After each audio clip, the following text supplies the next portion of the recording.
Hello বন্ধুরা, নমস্কার ও আদাব দিয়ে শুরু করলাম আজকে আমার এই ভিডিওটি। তো আমি আজকে তৈরি করে দেখাবো ডিমের একটা রেসিপি।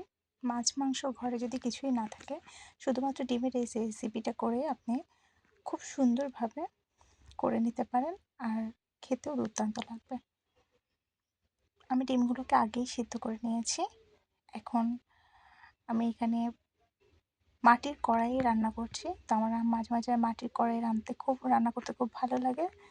তো তেলটা গরম হচ্ছে, পরিমাণ মতো তেল ব্যবহার করে নিয়েছি। এখানে আমি একটু নুন হলুদ দিয়ে ডিমগুলোকে ভেজে তুলে নিব।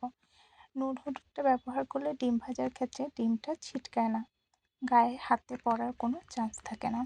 ডিমগুলোকে ভেজে একে একে আমি ডিমগুলোকে তুলে নেব। একটু ব্রাউন কালার হলে ডিমগুলোকে উঠিয়ে নেব। এখন আমি আলুগুলোকে ভেজে নেব।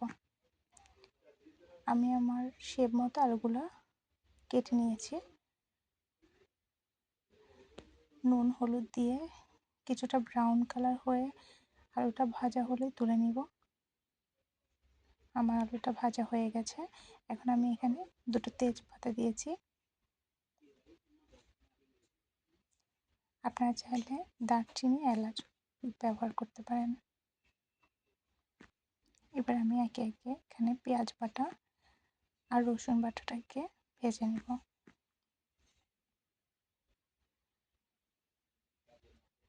পেঁয়াজ বাটা রসুন বাটাটা ব্রাউন কালার হয়ে ভেজে আসলে, যাতে কাঁচা গন্ধটা চলে যায়, আমার পেঁয়াজটা ব্রাউন কালার হয়ে এসছে, মোটামুটি ভাজা হয়ে গেছে, আর কাঁচা গন্ধটা চলে যাবে। তখনই আমি এখানে সবগুলো বাটা মশলা একটু জল দিয়ে গ্রেট করে এতে দিয়ে দিয়েছি। এখন আমি বাটা মশলাটাকে ভালোভাবে কষিয়ে নেব।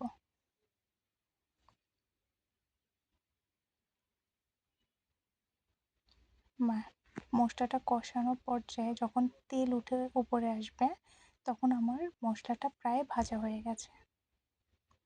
দেখুন তেলটা কীরকম উপরে চলে আসছে।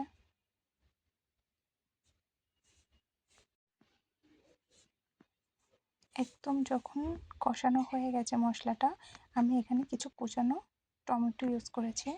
এটা আপনারা চাইলে স্কিপ করতে পারেন, আমার টমেটো ভালো লাগে তাই আমি টমেটোটা এখানে ইউজ করেছি। মশলাটার সাথে টমেটো ভালোভাবে কষিয়ে নেব। এতে আমি এবার আলুটা ব্যবহার করব। ভেজে রাখা আলুটা দিয়ে দিলাম। আলুটাকে মশলার সাথে ভালোভাবে মিক্স করে নেব, যাতে মশলাগুলো ভিতরে ঢোকে।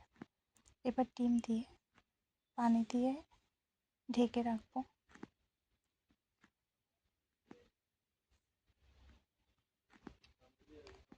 রান্নাটা প্রায় হয়ে এসছে, গ্রেভি গ্রেভি একটা ভাব চলে এসছে। আমার তরকারিটা হয়ে গেছে। এটা হচ্ছে আমার ফাইনাল লুক। রান্নাটা কেমন হলো অবশ্যই কমেন্টে জানাবো। তোমরা চাইলে এটা ইউজ করতে পারো পরোটা বা